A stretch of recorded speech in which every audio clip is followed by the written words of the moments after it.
श्रीमद्भागवत महापुराणम स्कंद 4 अध्याय 19. पृथ्वीचे अश्वमेध यज्ञ. मैत्रेय म्हणतात, मनुच्या ब्रह्मावर्त क्षेत्रामध्ये जेथे सरस्वती नदी पूर्वाभिमुख होऊन वाहते, तेथे राजा पृथूने 100 अश्वमेध यज्ञाची दीक्षा घेतली.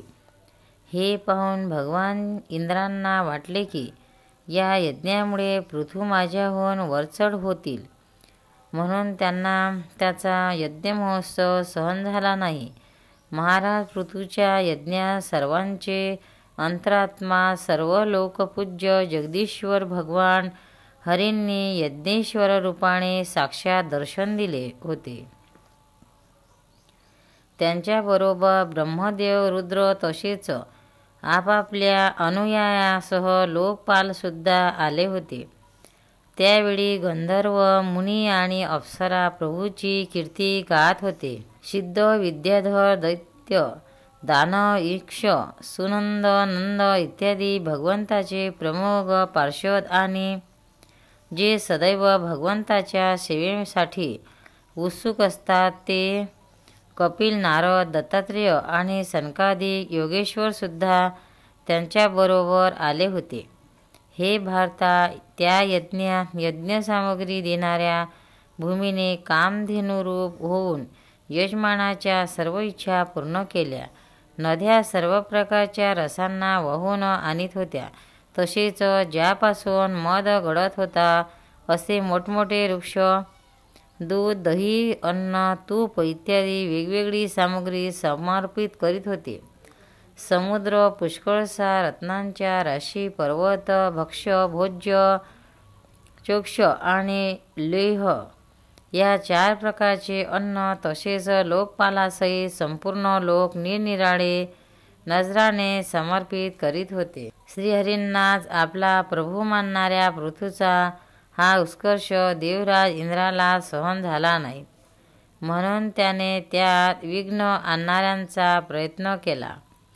ज्यावेळी महाराज पृथू शेवटच्या यज्ञाने भगवान यज्ञपतीची आराधना करीत होते, तेव्हा इंद्राने ईशान्येने पेटून गुप्त रूपाने त्यांच्या यज्ञाचा घोडा पळविला.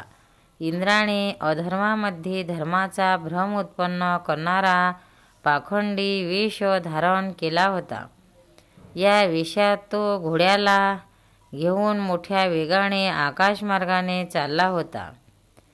तेवढ्यात त्याच्याकडे भगवान अत्रीची दृष्टी गेली. त्याच्या सांगण्यावरून महाराज पृथूचा महारथी पुत्र इंद्राला मारण्यासाठी त्याच्या मागोमाग धावला आणि अतिशय क्रोधाने म्हणाला, अरे थांब थांब. इंद्राच्या डोक्यावर जटा होत्या आणि शरीराला भस्म लावलेले होते.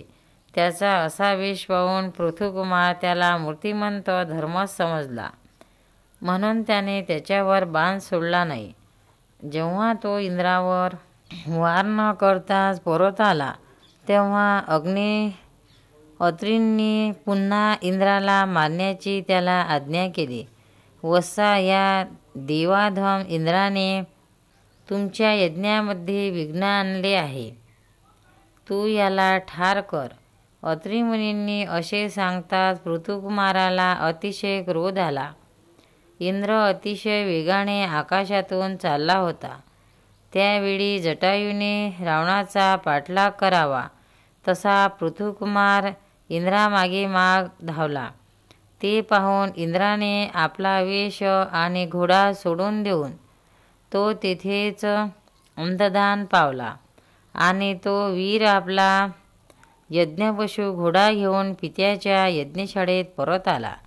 हे विदुरा, त्याचा हा अद्भुत पराक्रम पाहून महर्षींनी त्याचे नाव विजिताक्ष असे ठेवले. यज्ञपशूला यूप आणि चशाल यांना बांधले होते. शक्तिशाली इंद्राने घोर अंधार पसरविला आणि त्यात लपून तो पुन्हा त्या घोड्याला त्यांच्या सोन्याच्या साखळीसह घेऊन गेला. अत्री मुनींनी पुन्हा तो आकाशात वेगाने जात असल्याचे पृथुकुमाराला दाखविले. परंतु त्याच्याजवळ कपाल आणि खड्वांग पाहून पृथुराजाने त्याला अडविले नाही. आता अत्रींनी राजकुमाराला पुन्हा प्रोत्साहित केले. तेव्हा त्याने रागाने इंद्रावर सोडण्यासाठी धनुष्याला बाण जोडला. ते पाहताच इंद्राने तो वेश आणि घोडा सोडून देऊन तो तेथेच अंतर्धान पावला. वीर विजिताक्ष आपला घोडा घेऊन पित्याच्या यज्ञशाळेत परत आला. तेव्हापासून इंद्राचा तो निंद वेश अज्ञानी लोकांनी ग्रहण केला. घोडा पडवून नेण्याच्या इच्छेने इंद्राने जी जी रूपे धारण केली होती ती पापाचे खंड असल्यामुळे त्याला पाखंड म्हणू लागले. येथे खंड शब्द चिन्हाचा निर्दोष करणारा आहे. अशा प्रकारे पृथ्वीच्या यज्ञाचा विध्वंस करण्यासाठी यज्ञ पशुला चोरून नेते वेळी इंद्राने जे पुष्कळ वेळा ग्रहण करून नंतर टाकले होते त्या नग्नराहाने रक्तांबर धारण करणे इत्यादी पाखंडी आचरणामध्ये अज्ञानी माणसांची बुद्धी बहुतेक आसक्त होते आणि त्यांच्या चतुर युक्तिवादाने वास्तविक हे धर्माभास असूनही लोक भ्रमाने त्यांना धर्म समजून यामध्ये आसक्त होतात. इंद्राच्या या वाकड्या चालीचा अंदाज आल्यावर परमपराक्रमी महाराज पृथूंना फार क्रोध आला. त्यांनी आपले धनुष्य घेऊन त्यावर बाण चढविला. त्यावेळी ते क्रोधावेशात असलेल्याने त्यांच्याकडे पाहावत नव्हते. जेव्हा ऋतुजांनी पाहिले की असहाय्य पराक्रमी महाराज पृथू इंद्राचा वध करण्यासाठी तयार झाले आहेत तेव्हा त्यांना थांबवीत ते म्हणाले, राजन, आपण मोठे बुद्धिमान आहात. यज्ञदीक्षा घेतल्यावर शास्त्रविहित यज्ञपशुखेरीज अन्य कोणाचा वध करणे योग्य नव्हे.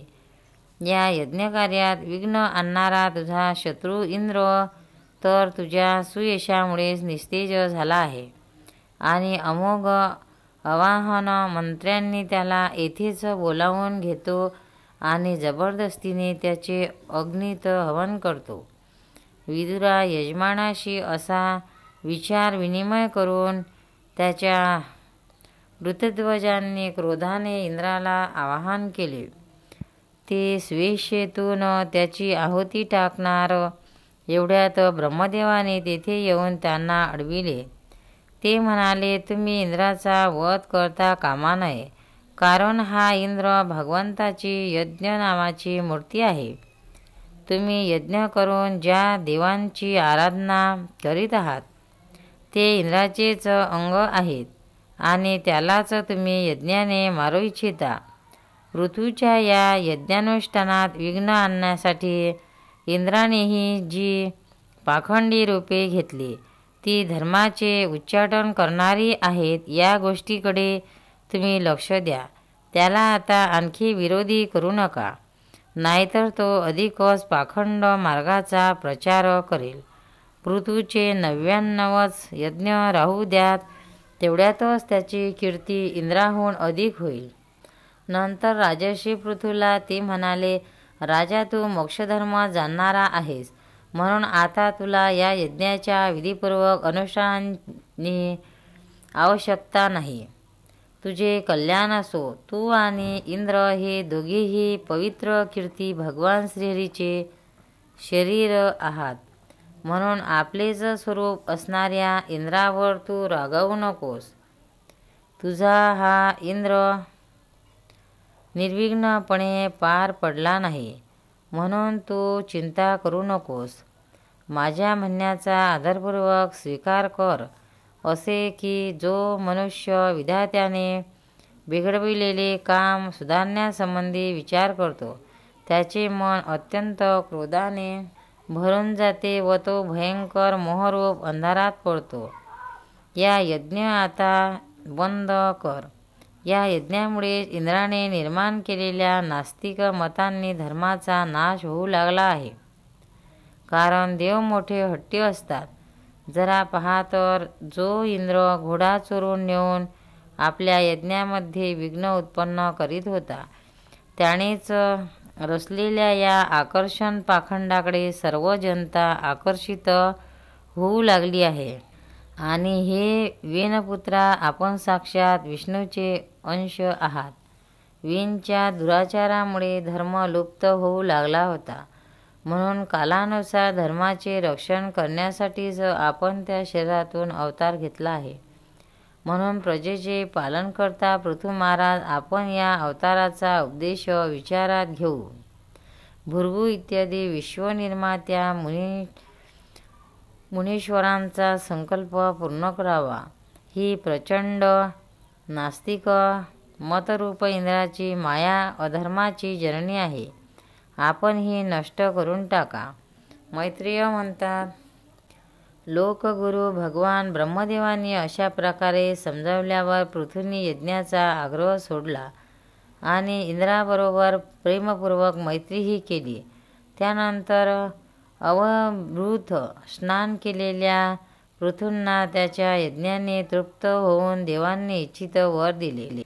हे विदुरा, आदिराज पृथूंनी अत्यंत श्रद्धापूर्वक ब्राह्मणांना दक्षिणा दिली. तेव्हा ब्राह्मणांनी त्यांच्या सत्काराने संतुष्ट होऊन त्यांना सफल होणारे आशीर्वाद दिले. ते म्हणाले, महाबाहो, आपण ज्यांना आमंत्रण दिले ते पितर, देव, ऋषी आणि मनुष्य सर्वच आले होते. त्या सर्वांचा आपण दानमान देऊन सत्कार केला. अध्याय 19 समाप्त. गोपाळ कृष्ण भगवान की जय. भक्तांनो, व्हिडिओ आवडल्यास व्हिडिओला लाईक करा, शेअर करा, सबस्क्राईब करा. तसेच बाजूला असलेल्या बेलवर क्लिक करा, म्हणजे याच्यापुढील सर्व व्हिडिओ तुम्हाला सर्वात आधी मिळत जातील. जय श्री कृष्ण.